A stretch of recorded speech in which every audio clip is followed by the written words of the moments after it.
I would now like to welcome a very special guest. Joining us live, we have Dr. Pramath Raj Sinha. He is the founder and chairman of Harappa Education, which strives to become India's largest online institution focused on teaching habits and skills critical to workplace success in the 21st century. He is the founding dean and a member of the executive board of ISB, which rapidly became one of the top 20 business schools in the world. He is also a founder and trustee of the acclaimed Ashoka University, a liberal arts university which launched the popular Young India Fellowship. Pramath has been instrumental in setting up a wide spectrum of change based higher education initiatives, including a management program for career oriented women, an entrepreneurship fellowship for the Himalayan region, and a solution focused design university for the built environment. He has also been a media entrepreneur, education consultant, and management advisor at the 9.9 Group, which he founded, the CEO of the Ananda Bazar Patrika Group, and a partner at McKinsey and Company. Today, he will talk to us about future of jobs and the reimagined role of education. At the end of the session, Pramath would love to answer your questions, so please make sure you are typing them in the comment section. Pramath, I request you to begin. We have close to 2,000 live viewers eagerly waiting to listen to your talk. Over to you. Thank you very much, Anu. Thank you very much to the entire Firki and the Teach for India team for inviting me. And namaskar, everyone, and good afternoon if you are in India. My topic around the future of work and reimagined education is in some ways a very cliched and a hackneyed topic. Everybody is talking about this. And at the same time, there's so much that can be said about it that 20 minutes that I have is not enough. So I would like to start by saying that I want to just touch on a few key points so that I can leave you with some of my biases as far as what is happening in the world today and where things are going. And then perhaps that will spark some questions for you to ask me. So I'd like to make 3 points about the future of work and 3 points about how, therefore, education is getting reimagined or how education should be reimagined. As far as the future of work is concerned, there are 3 major trends as I see them. The first is that we are all living or going to live, at least that's what all the studies have shown over the last few centuries, as well as the current trends are showing, that we are all going to live longer. And maybe that's not such a good thing, but the reality is that seems to be coming, that all of us are going to live longer. All of us are going to lead healthier lives.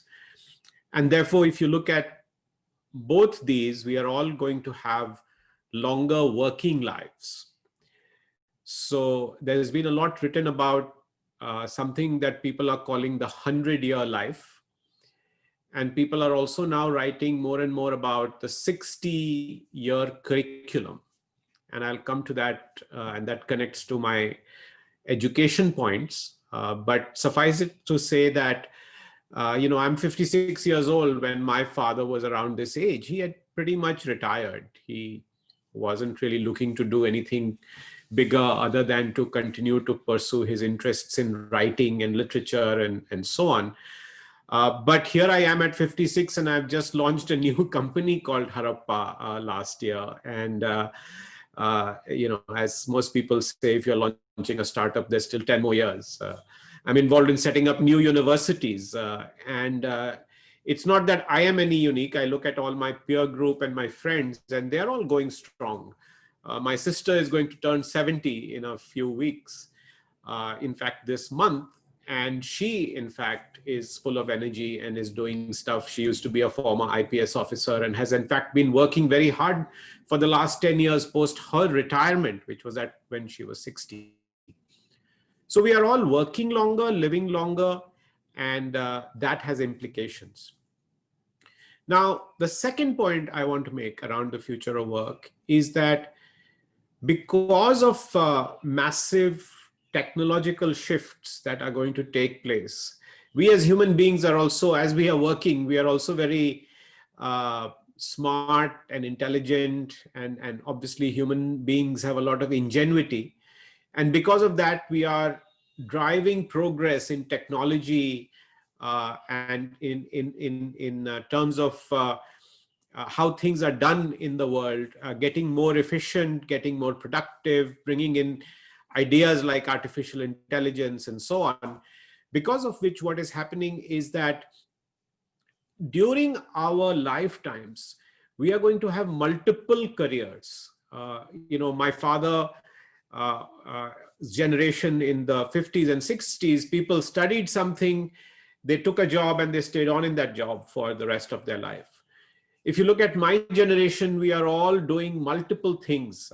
I studied metallurgical engineering as an undergrad, but I never really worked in metallurgy ever. I went on to become a academic. First, I did research. Went on to study robotics, which was a completely different field. From there, I became a management consultant. From there, I became a media person. From there, I ran a company. Then I became an entrepreneur, started my own company. I now build higher education programs, both traditional brick and mortar universities and colleges, and I'm now doing something online. Now, when I was studying, maybe even just 25 years ago, if somebody had told me that I was going to do what I'm doing right now, I would have said, no, this seems like some sort of a imagined future. I cannot see myself doing that. I could not imagine or dream that I would be doing what I'm doing. And this is not just me. This has become even more pronounced now. Most of us, if you imagine that you are going to have a 60-year working life, you are probably going to have 5 or 10 different roles in that working life. And each of those roles could be in a very different industry and in a very different environment. I would imagine that many of you are teachers or people who are involved in education. Even if you stay in education, look at how rapidly education is changing. And even within education, you can see that there's going to be multiple eras and multiple careers and multiple adjustments and changes that you will have to make in your career. The crux of it is whether you do 5 changes or 1 change, or within education or across industries, the truth is that there's a lot of churn that is going to happen in your career. And this is where the idea of the 60-year curriculum comes, that because you're going to have to change so frequently, you are going to have to keep learning. You're going to have to keep learning new things, new ways. And so your education doesn't stop in college or postgraduate or PhD. In fact, it continues throughout your life.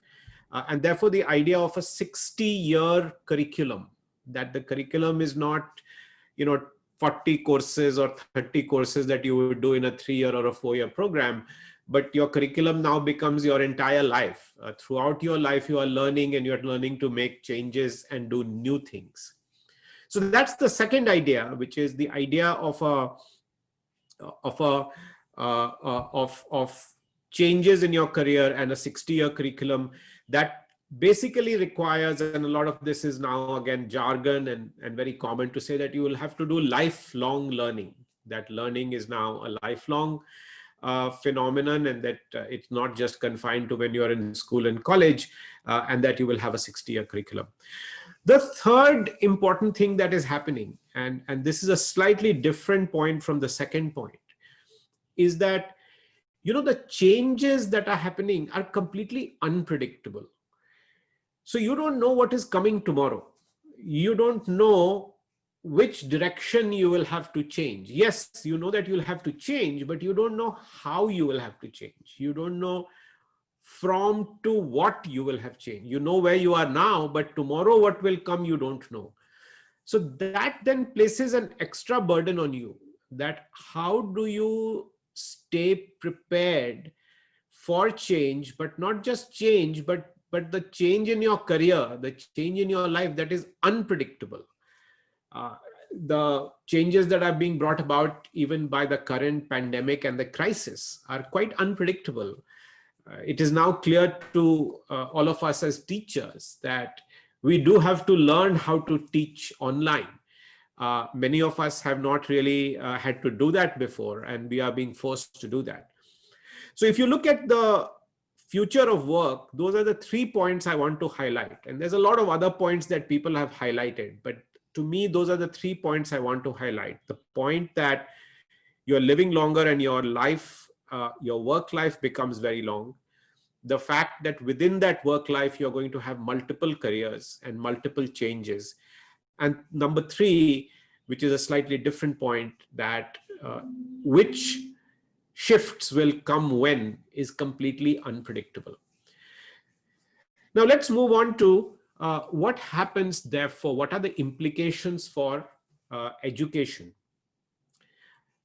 Now, I have to say that I'm generally somebody who is more involved in higher education. So I'm not so involved in school education. But I think the remarks I'm going to make have implications both for school education and for higher education. Again, I'd like to make 3 points. The first point is that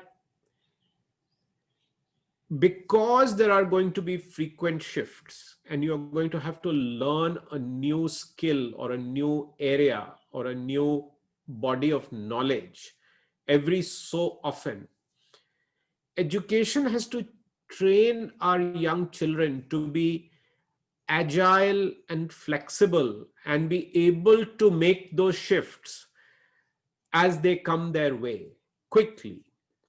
When some change happens, then how do you quickly learn enough to then be able to adapt to that new career, that new job, to that new industry? My view is that the only way you can do that, only way we can equip our young people with that skill. And also remember, you don't know what that new thing is going to be. So it's not like you can train somebody today because you by definition don't know. But what you can do is build the meta skills, the higher order skill of helping somebody understand how good they are at learning how to learn.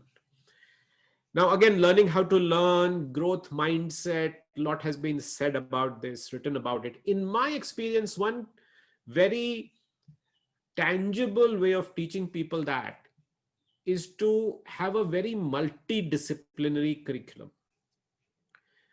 Now, multidisciplinarity is also a word that has been used a lot. In fact, in the new education policy, the NEP 2020, multidisciplinarity has been used a lot throughout the document, both with regard to school education and tertiary education. But in this case, I'm highlighting that as the ability for you to engage with very many different disciplines which are very different from each other. So for example, you may be somebody who studies history and philosophy and literature, which is pure humanities, but also study psychology and political science because that is the social science. And you also study physics and maths and chemistry because that is the natural science. And maybe you also study some technology because in subjects like computer science or data science. And maybe you study some law, and maybe you study some management and some accounting. The idea is not to confuse you, but the idea is to be able to train your mind to switch between very different subjects and to understand that each one requires a very different awareness, a very different way to engage in that subject. and a certain agility, certain ability to jump from one subject to the other quickly, and also burrow deep inside a subject if it is required for a particular period of time. So I think bringing in multidisciplinarity so that people learn to be agile and flexible and are therefore prepared to learn new areas and new expertise when those are required in the future is the best training that we can give to our young people. I am not saying that therefore people should not have majors or they should not specialize. I think it's important to have that also. But I am advocating for both breadth and depth. And so, for example, at Ashoka University, that is what we try to do. We try to give students the opportunity to develop their breadth and also to develop depth. And the breadth is not developed just for the sake that they should have a broad knowledge, but because they should be able to get comfortable with very different areas and very diverse area, for that point that I made about having agility. The second point I want to make is that while the requirements keep changing constantly, there are some things that are fundamental and they are not going to change. And those are foundational skills like our cognitive skills, our social skills, our behavioral skills. That's the kind of skills that I'm actually trying to teach at Harappa, where you're teaching people how to think, how to communicate, how to problem solve, how to work with each other, and how to develop greater self-awareness. So the whole idea that there's a bunch of foundational, unchanging skills that will stand you in good stead throughout, and these have been neglected in our school and college system, need to be taught. And I think that's a big emphasis that I would place on the new reimagined education. I think I'm exceeding my time and I'm in danger of doing that. So I'll hurry up and tell you my third point. My third point is really the point around the use of technology. Now, this has been forced on us, and I know that all of us are very concerned that technology is creating a big divide. My only suggestion is that if we don't use technology, we will just not be able to cater to the last child and to the last student who are marginalized today. And we will not be able to raise quality of education across the country. We as a country have no choice. I'm not saying throughout the in-classroom education, I'm not saying we should not have traditional face-to-face education, but without using technology, we will not be able to reach all our young people in the country today and be able to offer everybody a high quality education. Today, there is a divide, but it will get solved. We have not been able to solve for bringing a classroom and a teacher to every child. We should be able to bring a device and bandwidth to every child. At least they have something which is better than nothing. So I'll stop there. And Anu, I don't know if you have time for questions, but I'm happy to take questions. I saw some questions in the chat box. Yes, Dr. Pramath, we do have some questions. Our audience has been typing question after question. We're close to 100 questions. Education. But we will take a few. So I've pasted them on the chat box for you to view. But I think the main question that is emerging is, what advice would you give parents who don't allow their children to take risks? Yeah, so I think Radha's question around parents. My advice to parents would be that, listen, in any case, if you look at the evidence out there, everybody is very focused on what discipline should my child study, right? People call me all the time and saying, what should he study? What should she do? Right? Please talk to them and advise them on the major. My advice is, instead of picking a major, pick the best school and pick the best university or college. Don't worry too much about what they are majoring in. Make sure that they are going to get a good education. It's a little bit like the same idea that if you think about your own education, you don't remember the subject so much. You remember your teachers. You remember the teachers who really inspired you. You remember the teachers who got you to love a subject and then change your view of the world. Similarly, if you extrapolate that idea, it doesn't matter which subject and which department and which major and which specialization and which honors they chose. It's better to make sure that they go to a university or a college or a school where they have the best teaching and your child can be inspired. Inspiration leads to the children doing their best. And if they do their best, they gradually on their own discover what is it that they would like to do in life. Uh, Even if they don't, at least they have some idea and they can follow their passion and perform better rather than being forced to do something.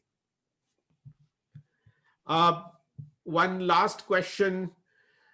What factor motivated you to do so many things, and who is your inspiration? I don't know. I think I just get bored of doing the same thing, I guess.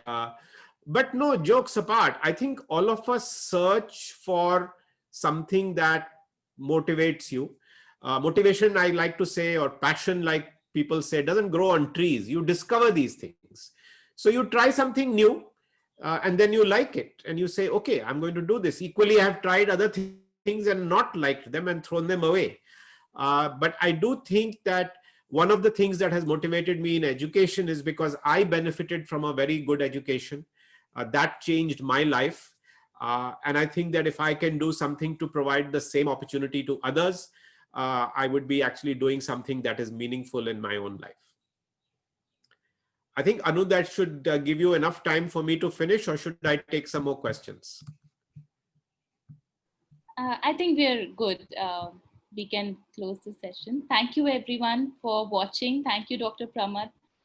This has been so inspiring. I have so many takeaways. I'm sure the audience does as well. Thank you so much. Thank you for having me. Thank you very much.